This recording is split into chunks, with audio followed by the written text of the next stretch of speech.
We were ready to go out and explore the sites of Bamiyan, a very famous city. In fact, and an area, the whole valley, the Golden Valley of Bamiyan, is noted for an entire mountain range that was used by the Buddhists as a sacred place in centuries past.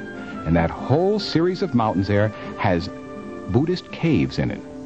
Religious priests came here, carved the caves. Now, when the Muslims came along, many of the caves were destroyed. In fact, the caves were used as residences, and the tar from the fire covered many of the paintings inside, and that sort of saved those paintings. They've been able to remove the tar deposits from the fires of the last few centuries, and they have found Buddhist paintings, some of them of great beauty and color, inside the caves. A tremendous Buddhist religious complex in this Bamiyan Valley. There were places where you could see the remains of some of the statues that had been attached by those holes to the background there. The statues have long since disappeared.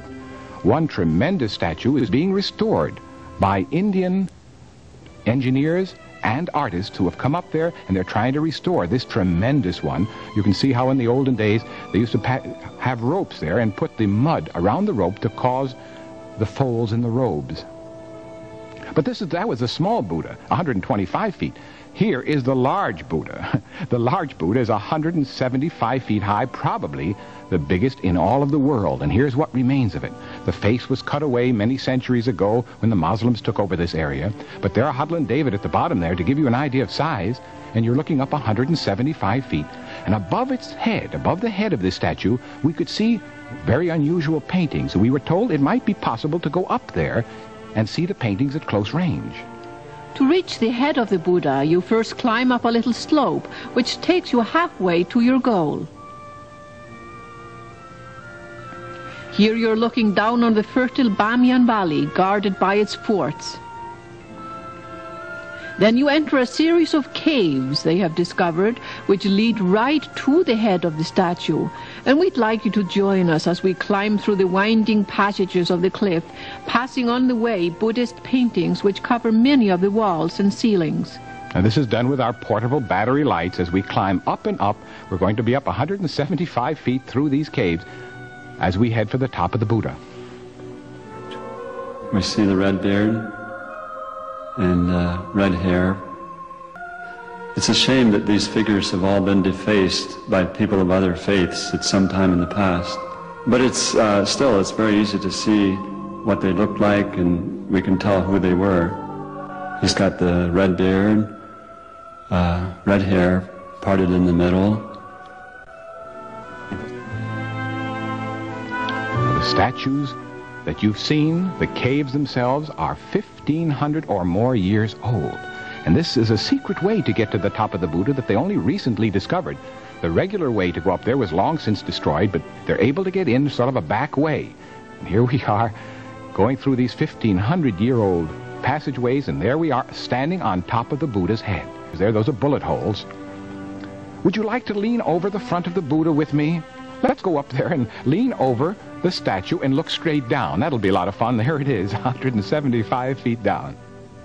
Whoop, whoop, don't get too close there.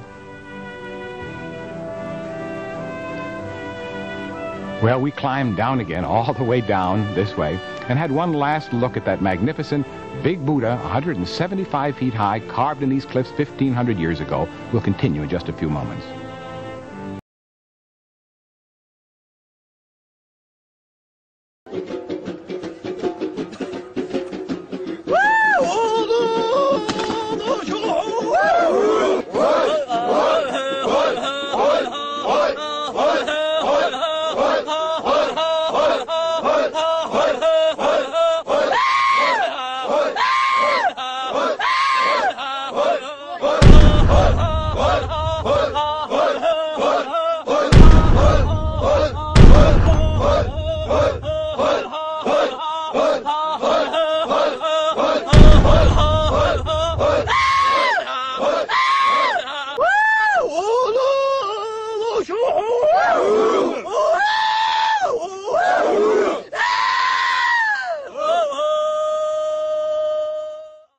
Despite the fact the giant statues were blown into oblivion, the Afghan government's ultimate aim is to one day rebuild them. Georgios Tebekis is charged with salvaging what is left of the once 50-metre-high Buddha. And for many local people, the post-Taliban healing can't begin until the giant Buddha, that symbol of their homeland, rises out of the mountains once more.